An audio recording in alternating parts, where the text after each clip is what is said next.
Students, तो आज की इस क्लास में हम करने वाले हैं एक्सरसाइज 9.1 क्वेश्चन नंबर 6। पहले 5 क्वेश्चन हम अपने पिछली क्लासेस में कर चुके हैं। अगर वो वीडियोस आपने अभी तक नहीं देखे हैं तो ऊपर आई बटन में आपको लिंक मिलेगा, वहां पर जाइए, वो क्वेश्चंस आप देख सकते हैं और उन्हें समझ सकते हैं। आज हम स्टार्ट करते हैं क्वेश्चन नंबर 6। तो क्वेश्चन नंबर 6 की स्टेटमेंट के अकॉर्डिंग, वो आपकी स्क्रीन पर नीचे देखेंगे आप, फ्लैश हो रही होगी क्वेश्चन नंबर 6 की स्टेटमेंट। तो क्वेश्चन नंबर 6 की जो स्टेटमेंट है उसके अकॉर्डिंग क्या कहता है, a 1.5 metre tall boy is standing at some distance from a 30 metre tall building. अब ये जो लाइन है, इस लाइन से पहले हम क्या करते हैं, जो इन्फॉर्मेशन आपके पास मिलती जाएगी उससे आप सबसे पहला काम क्या करेंगे, पिछले वीडियोस में आपको बताया था मैंने, सबसे पहला और सबसे इंपॉर्टेंट काम होगा कि यहाँ पर आप फिगर सही तरीके से ड्रॉ कर लें। फिगर आप सही तरीके से अगर ड्रॉ करेंगे तो क्वेश्चन ऑलमोस्ट आपका सही जाएगा ही जाएगा, गारंटीड है। तो यहाँ पर आपको क्या दिया हुआ है कि 1.5 मीटर टॉल लड़का है, तो एक 1.5 मीटर हम लड़का यहाँ बना लेते हैं। और ये कहता है कि एक 30 मीटर बिल्डिंग है, उससे कुछ डिस्टेंस पर खड़ा है। तो एक 30 मीटर बिल्डिंग आपके पास मान लो ये आ गई, इससे कुछ डिस्टेंस पर खड़ा है। टोटल ये 30 मीटर बिल्डिंग आ गई। अब ये जो डिस्टेंस है, डिस्टेंस हमें नहीं दिया हुआ कितना है। ये क्लियर हुई बात। अब आगे क्या कहता है, the angle of elevation from his eyes. Angle of elevation कहाँ पर लेना है, यहाँ पर ग्राउंड से नहीं लेना है, क्योंकि यहाँ पर आपको किसी की हाइट दी हुई है। अगर हाइट दी होती है किसी व्यक्ति की तो हम उस हाइट के हिसाब से लेंगे, क्योंकि आईज ऊपर होती हैं तो नेचुरल है, ऊपर से वो देख रहा है, पैरों से नहीं देख रहा है। अगर ऐसा कुछ नहीं दिया होता कि हाइट नहीं दी हो, सिंपली अगर ऐसा बोलता कि भाई एक लड़का है वो उसको बिल्डिंग को देख रहा है, तो आप यहाँ ग्राउंड से लेंगे, तो उसमें हम हाइट को नेग्लेक्ट कर देते हैं, ठीक है। लेकिन जब हाइट दी है तो हमें यहीं से लेनी है। तो यहाँ से लड़का देख रहा है इस बिल्डिंग को, तो इसको हम दिखा देते हैं भाई ये बिल्डिंग को देख रहा है। अब ये बिल्डिंग को देख रहा है तो एंगल ऑफ कौन सा बन रहा है, एंगल ऑफ एलिवेशन बन रहा है, ये ऊपर की तरफ देख रहा है। अब आगे क्या हो रहा है, angle of elevation from his eye to the top of the building increases from 30 to 60 degree. यानी ये जो एंगल है अभी 30 डिग्री का है, ये 30 से बढ़ते बढ़ते 60 हो जाएगा। कब हो रहा है 60? As he walks towards the building, जैसे जैसे वो लड़का बिल्डिंग की तरफ चलेगा।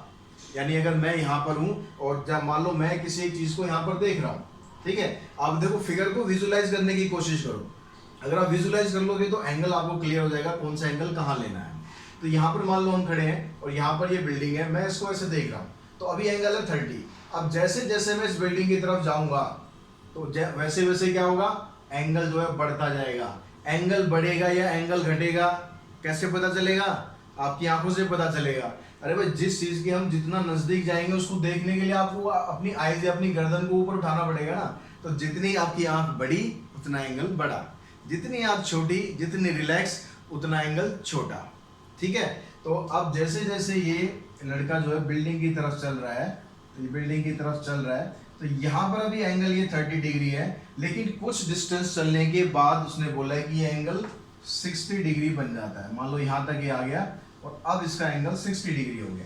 तो अगर आपको एंगल यहाँ से क्लियर होता है स्टेटमेंट से तो ठीक है, नहीं तो आप ऐसे भी समझ सकते हैं। आप वहां पर अपने आप को विजुलाइज करो कि अब आप क्या करोगे। आप जैसे जैसे बिल्डिंग की तरफ जाओगे और बिल्डिंग के टॉप को देखने के लिए आपको अपनी गर्दन ऊपर उठानी पड़ेगी, अपनी आंखें बड़ी करनी पड़ेगी। दोनों ही केस में क्या होगा, एंगल बड़ा हो जाएगा। तो अब आपके पास ये पूछता है find the distance walk towards the building. ये लड़का पहले यहाँ पर था, यहाँ से ये बिल्डिंग की तरफ कितना चला, ये डिस्टेंस आपको फाइंड करना है। क्लियर हुई बात। पीछे जो हमने क्वेश्चन करे थे उन सभी के अंदर एक ही राइट एंगल ट्रायंगल आ रहा था। अगर आप यहाँ पर गौर करें तो यहाँ पर आपके पास 2 राइट एंगल ट्रायंगल आ रहे हैं। तो इन दोनों राइट एंगल ट्रायंगल्स में जो इन्फॉर्मेशन हमारे पास हो सकती है, वो क्या क्या पॉसिबिलिटीज है, ये तो हमें निकालना है। एक्स हो गया। अब ये वाला जो पार्ट है ये सब मान लेते हैं वाई, ठीक है। अब राइट एंगल ट्रायंगल देखो, मैं यहाँ पर नेमिंग कर देता हूँ CDE या F। अब राइट एंगल ट्रायंगल सबसे पहले आइडेंटिफाई करो कौन कौन से आपके पास बन रहे हैं। एक राइट एंगल ट्रायंगल देखो आपके पास ये बन रहा है DEF, और दूसरा राइट एंगल ट्रायंगल कौन सा बन रहा है, क्योंकि ये जो टावर होगा, टावर यहाँ पर 90 का एंगल ही बनाएगा, वर्टिकल होता है वो हमेशा। तो दूसरा राइट एंगल ट्रायंगल आपका ये बन रहा है, ठीक है, ये वाला बन रहा है DE और B। ये 2 राइट एंगल ट्रायंगल बन रहे हैं। अब बारी बारी से आपको ये दोनों राइट एंगल ट्रायंगल ही पिक करने हैं और इनकी हेल्प से क्वेश्चन सॉल्व करना है। फिगर समझ में आ गई। फिगर समझनी बहुत जरूरी है। फिगर समझ में नहीं आएगी, एक बार वापस रिवाइंड करो वीडियो को, फिगर ध्यान से समझो कैसे बनानी है।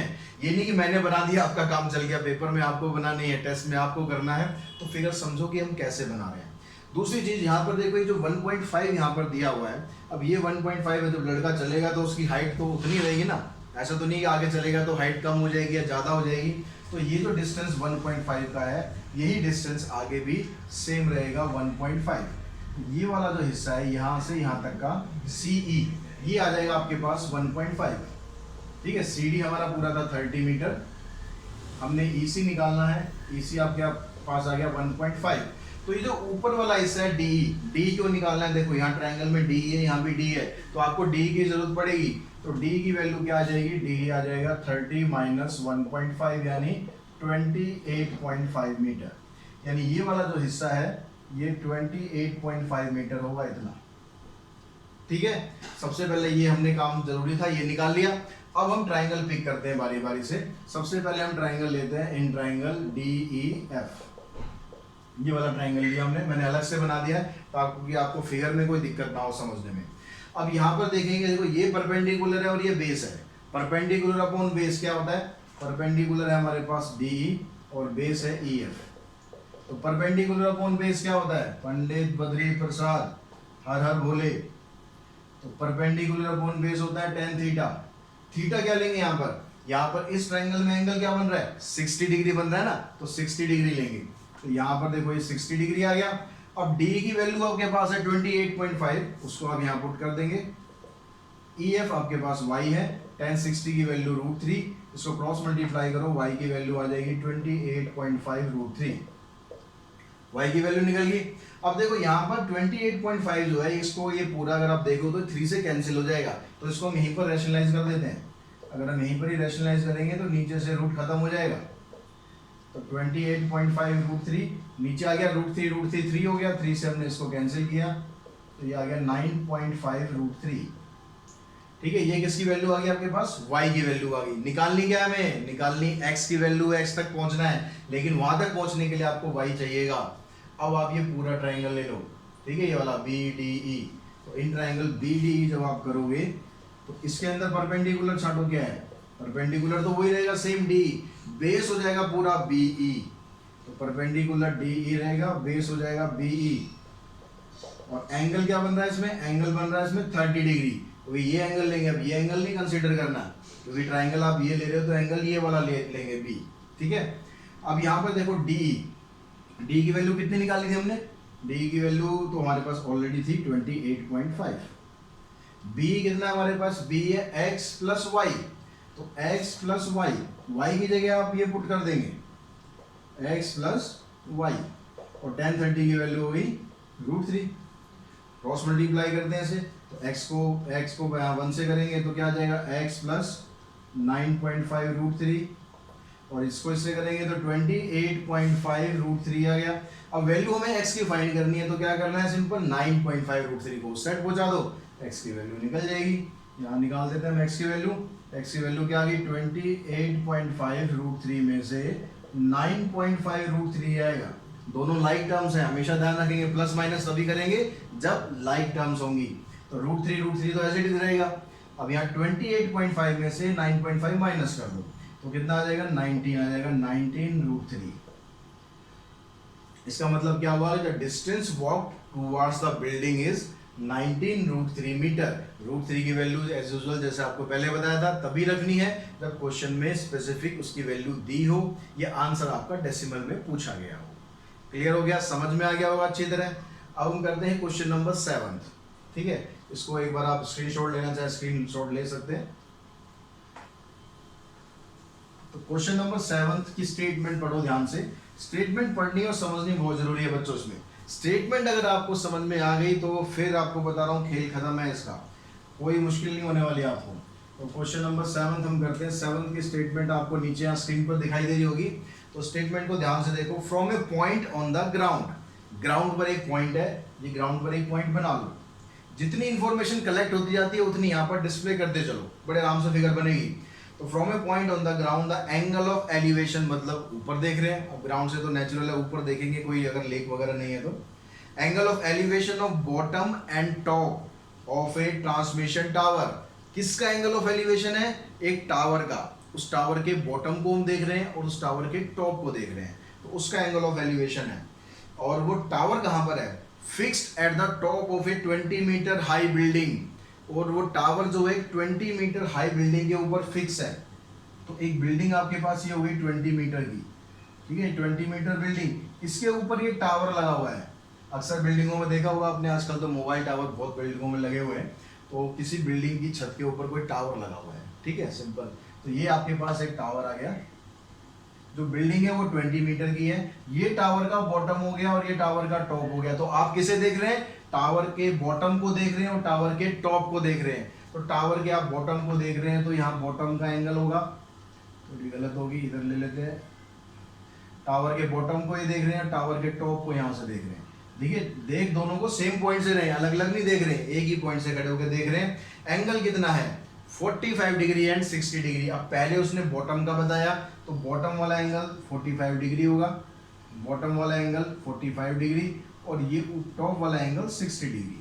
तो स्टेटमेंट से भी आपको हमेशा क्लियर हो जाएगा कौन सा एंगल कौन सा आपको लेना है, नीचे वाला छोटा लेना है, ऊपर वाला छोटा लेना है, सब क्लियर हो जाएगा। फिर भी अगर कुछ कंफ्यूजन लगती है तो फिर क्या करना आपको, जो पिछले क्वेश्चन में बताया मैंने, विजुलाइज करो, अपने आप को वहां पर ले जाओ।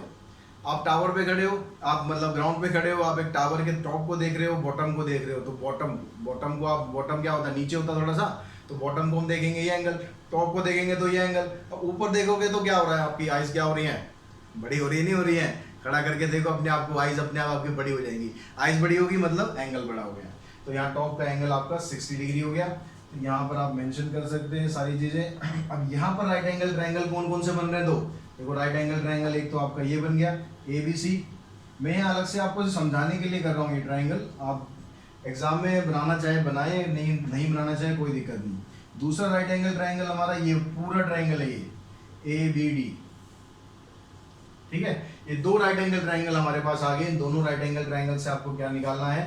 टावर की हाइट आपको फाइंड करनी है। तो ये टावर की हाइट हो गई ये, और ये डिस्टेंस हम मान लेते हैं x, ठीक है। अब आप ट्रायंगल ले पहले ABC, इन ट्रायंगल ABC। तो इस ट्रायंगल के अंदर फिर से मोस्टली क्वेश्चन में क्या यूज होना है? परपेंडिकुलर अपॉन बेस यूज होना है बच्चों, मोस्टली क्वेश्चंस में। बाई चांस कोई एक आध क्वेश्चन आएगा जिसमें साइन या कोस आप यूज करोगे, नहीं तो परपेंडिकुलर अपॉन बेस, यानी BC अपॉन में AB। तो BC upon AB, BC upon AB क्या हुआ यहाँ पर? 10 45। एंगल देखो, एंगल कौन सा ले रहे हैं हम? एंगल ये वाला ले रहे हैं, क्योंकि ट्राइंगल हम ये कंसीडर कर रहे हैं, ये ट्राइंगल ले रहे हैं, तो एंगल हमें ये वाला लेना है, ठीक है। एंगल का ध्यान रखना कौन सा लेना है। तो BC आपके पास 20 है, AB x है, 10 45 की वैल्यू क्या होती है? 1 होती है। वैल्यू अच्छी तरह याद रखो, क्रॉस मल्टीप्लाई करो, x की वैल्यू आ गई 20, निकल गई x। अब क्या करना है? अब दूसरा ट्राइंगल लेना है पूरा, ये जो हमने नीचे बनाया था ट्राइंगल ABD। जब आप ये ट्राइंगल लेंगे, ट्राइंगल कौन सा? ABD। इस ट्राइंगल के अंदर देखो परपेंडिकुलर क्या है, परपेंडिकुलर लेंगे तो पूरा लेना है। ये गलती मत करना कि इतना परपेंडिकुलर ले लो, समझ में आ रही है बच्चों बात? परपेंडिकुलर जब भी लेंगे पूरा लेंगे, यहाँ से यहाँ तक, ठीक है। तो यहाँ पर आ गया आपके पास BD, परपेंडिकुलर हो गया BD, और बेस हो गया AB। एंगल आ गया आपका 60 डिग्री, क्योंकि पूरा जो एंगल है, टॉप वाला जो एंगल है वो कितना है? 60 डिग्री है, तो वो आपको यहाँ पर लेना है, ठीक है। अब BD की वैल्यू क्या है? BD देखो, BD यहाँ से यहाँ तक है, BD वो पीने वाली BD नहीं है यहाँ पर, ये BD यानी ये पॉइंट है। BD का डिस्टेंस क्या है? H + 20। तो BD की जगह लिया हमने H + 20, BD की जगह सिगरेट नहीं यूज करनी है। और यहाँ पर है AB, AB की वैल्यू क्या थी? X की वैल्यू क्या निकाल ली हमने? 20। x की वैल्यू आ गई 20, 10 60 हो गया √3, क्रॉस मल्टीप्लाई कर दो, h + 20 = 20 √3। अब क्या करेंगे? 20 उधर शिफ्ट कर दो, 20 उधर शिफ्ट किया तो h क्या आ गया आपके पास?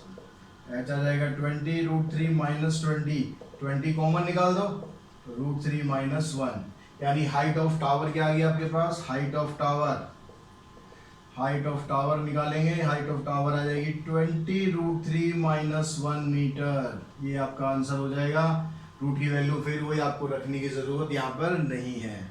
समझ में आ गया क्वेश्चन? देखो वीडियो अगर समझ में आ रही है और पसंद आ रही है, आपको लग रहा है हाँ बेनिफिशियल है, तो वीडियो को लाइक जरूर करो, शेयर करो, साथ ही चैनल को सब्सक्राइब भी जरूर करो, ठीक है। बार बार मुझे कहना ना पड़े, चैनल को सब्सक्राइब जरूर करना है अगर आपको समझ में आ रहा है। अगर समझ में नहीं आ रहा तो आप बताएं कि आपको ये प्रॉब्लम आ रही है, कमेंट बॉक्स में मुझे कमेंट करें कि क्या चीज़ आपको चैनल पे पसंद नहीं आ रही है, तो हम उसको ठीक करने की कोशिश करेंगे ताकि आपके अकॉर्डिंग हम अपना जो कंटेंट है वो डाल सकें। तो क्वेश्चन नंबर 8 देखेंगे। क्वेश्चन नंबर 8 में क्या है, कोई ध्यान से समझेंगे, स्क्रीन पर देखें आप, स्क्रीन पे क्वेश्चन आपके आ रहा होगा। क्वेश्चन नंबर 8 में कह रहा है स्टैचू 1.6 मीटर टॉल, एक स्टैचू है जो कि 1.6 मीटर टॉल है, stand on the top of A pedestal. ये पेडेस्टल क्या होता है? पेडेस्टल क्या होता है? पेडेस्टल देखा होगा आपने, जैसे कहीं पर जो चौक होते हैं जहाँ पर क्रॉसिंग्स होती है, क्रॉसिंग में कई जगह मूर्तियाँ लगी होती हैं। अब मूर्तियाँ लगी होती हैं तो कई बार तो खैर ज़मीन से बना देते हैं, लेकिन मोस्टली क्या होता है, पहले बेस बनाते हैं, तो बेस बनाते हैं फिर उसके ऊपर मूर्ति रखते हैं, तो जो बेस जो होता है उसको बोलते हैं पेडेस्टल। ठीक है, तो यहाँ पर क्या कह रहा है कि एक स्टैचू है 1.6 मीटर का जो कि पेडेस्टल के ऊपर है, तो ये हम पेडेस्टल बना देते हैं भाई, ये पेडेस्टल हो गया और इसके ऊपर एक स्टैचू खड़ा कर देते हैं 1.6 मीटर का, ये स्टैचू आ गया। ठीक, यहाँ तक आगे बात समझ में। आगे क्या कहता है, from A point on the ground the angle of elevation of top of statute is 60 degree.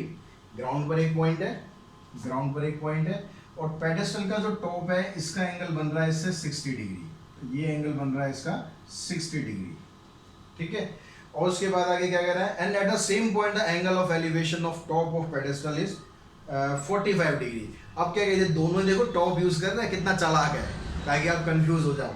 यहाँ पर क्या था, टॉप ऑफ टावर, अब क्या कह रहा है, टॉप ऑफ पेडेस्टल, बॉटम नहीं बोल रहा, सीधी सीधी बात नहीं बोल रहा कि भाई इसका बॉटम है, ये कह रहा है पेडेस्टल का टॉप है, तो पेडेस्टल यहाँ से स्टार्ट होकर यहाँ खत्म हो रहा है, तो यहाँ पर आपका एंगल बन गया 45 डिग्री। ठीक है, दोनों में टॉप वर्ड यूज हो रहा है, तो ध्यान रखना कौन सा टॉप आपको कहाँ पर लेना है। पेडेस्टल का टॉप यहाँ पर है और ये टावर है, टावर का टॉप इधर है, टावर के टॉप को देख रहे हैं तो एंगल 60 डिग्री बन रहा है, और इसी पॉइंट से पेडेस्टल के टॉप को देख रहे हैं तो एंगल 45 डिग्री बन रहा है। तो कुछ कुछ पिछला जो क्वेश्चन करा सिमिलर है लगभग, उसमें आपको ये वाली टर्म दी हुई थी, ये निकालनी थी, इसमें ऊपर वाली टर्म दी हुई है, नीचे निकालनी है, तो सेम करने का तरीका वही रहेगा। ये हम h मान लेते हैं, ये x मान लेते हैं, ट्राइंगल का नाम रख लेते हैं ABCD। पहले छोटा वाला ट्राइंगल पिक करते हैं, इन ट्राइंगल ABC, तो यहाँ पर परपेंडिकुलर हो गया आपका BC, बेस हो गया AB, परपेंडिकुलर हो गया BC और बेस हो गया AB। एंगल कितना हुआ, जल्दी जल्दी सोचो, एंगल कितना हुआ, यस 1045 डिग्री, 1045 डिग्री। नीचे वाला समझ में बिल्कुल आ गया, तो बिल्कुल आप सही जा रहे हो। अगर अभी भी समझ में नहीं आया एंगल कौन सा लेना है, तो वीडियो रिवाइंड करो, सोल्यूशन देखो, तब समझ में आ जाएगा, आएगा जरूर समझ में। तो BC की वैल्यू क्या है आपके पास h, AB की वैल्यू क्या है x, 1045 कितना होता है, 1045 होता है 1। ठीक है, शाबाश, ऐसे याद रखो वैल्यू। तो h की वैल्यू आ गई x के इक्वल, एक कंडीशन होगी हमारी। अब ट्रायंगल लेते हैं ABD, इन ट्रायंगल ABD, इस ट्रायंगल में परपेंडिकुलर क्या है, पहले भी पिछले क्वेश्चन में करा था, परपेंडिकुलर जब लेंगे तो ये पूरी टर्म लेनी है, अधूरा नहीं छोड़ना। BD, फिर से BD आ गई भाई, सिगरेट पता नहीं कब आएगी, BD आ जा रही है इसमें, तो अपॉन में AB, अपॉन में AB, और एंगल क्या है, एंगल आ गया 1060 डिग्री। अब BD की वैल्यू में क्या था, देखो BD की वैल्यू क्या थी इस बार है 1.6 प्लस में h, ब्रांड चेंज हो गया इस बार BD का, तो BD की वैल्यू है 1.6 प्लस में h, अपॉन में क्या है AB की वैल्यू क्या है x। अब देखो x और h दोनों आपस में इक्वल थे, तो हम x की जगह पर h भी पुट कर सकते हैं, यहाँ पर h पुट कर देते हैं। 1060 की वैल्यू होगी √3, क्रॉस मल्टीप्लाई करो, 1.6 प्लस h इक्वल्स टू √3। अब वैल्यू आपको h की फाइंड करनी है, तो हम क्या करेंगे, जो h वाली टर्म्स है, ट्रांसपोजिशन में क्या करते हैं हम, जो सेम लाइक टर्म्स होती है उनको एक तरफ ले जाते हैं, जो अनलाइक होती है तो उसको पड़ी रहने देते हैं। तो यहाँ जो लाइक टर्म्स है ये h वाली टर्म को उधर ले जाएंगे, तो ये आ गया 1.6 इक्वल्स टू में √3h माइनस h। ठीक है, अब यहाँ से देखो h कॉमन निकल जाएगा, निकाल देते हैं। कॉमन जब भी निकल जाए बड़ा अच्छा काम हो जाता है, कॉमन निकलने से यहाँ से h कॉमन आ गया √3 माइनस 1। अब क्या करेंगे, हमें वैल्यू h की फाइंड करनी है, तो h के साथ अभी √3 माइनस 1 आ रहा है मल्टीप्लाई में, तो इसको हम इस साइड ले आते हैं, तो इस साइड लाएंगे तो h की वैल्यू क्या हो जाएगी 1.6 अपॉन में √3 माइनस 1। अब डिनोमिनेटर में रूट वाली टर्म आ रही है, तो क्या करना था, यस डिनोमिनेटर में जब भी रूट वाली टर्म आए तो उसको हमें हटाना है। हटाएंगे कैसे, क्रॉस रैशनलाइज करके, तुमने रैशनलाइज कर दिया। अब 1.6 इंटू में √3 प्लस 1, 1.6 इंटू में √3 प्लस 1, नीचे क्या हुआ, रैशनलाइज में हमेशा क्या होता है, आइडेंटिटी बनती है किसकी, a minus B into A plus B, बनती है नहीं बनती? 9th क्लास से कर दिया रेशनलाइजेशन, अब भी नहीं करोगे, अब भी नहीं सीखोगे तो कब सीखोगे? ठीक है, बार बार एक ही चीज रिपीट नहीं होनी चाहिए, बिल्कुल अच्छी तरह सीख जानी चाहिए। या 1.6 इंटू में √3+1, और नीचे क्या आ गया आपके पास? नीचे आप स्क्वायर करेंगे इसका, √3 का स्क्वायर करेंगे 3, और ये -1, 3 - 1 कितना हो गया? 2 हो गया। तो 2 से यहाँ पर लिख देते हैं पहले √3+1 डिवाइडेड बाई 2, 2 से कैंसिल हो जाएगा, तो हाइट आ जाएगी कितनी? 0.8 इंटू में √3+1 मीटर। ये किसकी हाइट आ गई? Height of statue, oh sorry statue तो दे रखी थी, हाइट ऑफ पेडेस्टल। तो पेडेस्टल की हाइट है आपके 0.8 इंटू में √3+1 मीटर। समझ में आ गया होगा आई थिंक। तो मैंने कोशिश करी है बिल्कुल आपको आपके लेवल पर जाके समझाऊं, एक एक लाइन के साथ समझाऊं और आपको फिगर बनाना अच्छी तरह सिखा दूं। पर्पस मेरा ये चीज़ तो आप थोड़ी प्रैक्टिस करोगे इजीली सॉल्व कर लोगे, कोई दिक्कत नहीं आएगी। मेन मकसद क्या है आपका? ये फिगर सही से बनाना। इसलिए आपको बिल्कुल लाइन टू लाइन समझा रहा हूँ, एक एक वर्ड को समझाते हुए चल रहा हूँ, ताकि आप फिगर बहुत अच्छी तरह बनाना सीख जाएं। फिगर आप बनाना सीख जाएंगे तो मेरी वीडियो को सच बता रहा हूँ कोई ज़रूरत नहीं पड़ेगी आपको। फिगर बनाया, क्वेश्चन सॉल्व किया, 2 मिनट का काम है, लेकिन फिगर बनाना सीखना है तो उसके लिए वीडियो ज़रूर देखेंगे आप अच्छी तरह। ठीक है, तो वीडियो आपको पसंद आती है तो ज़रूर इसको शेयर कीजिए। आज की वीडियो में इतना ही, और नेक्स्ट वीडियो में हम मिलते हैं। क्वेश्चन नंबर हमारे कितने 8 कंप्लीट हो गए, तो क्वेश्चन नंबर 9, 10, 11 के लिए नेक्स्ट वीडियो में मिलते हैं। तब तक के लिए अपना प्रैक्टिस कीजिए और अपनी स्किल को और बढ़ाइए। Thanks to all of you.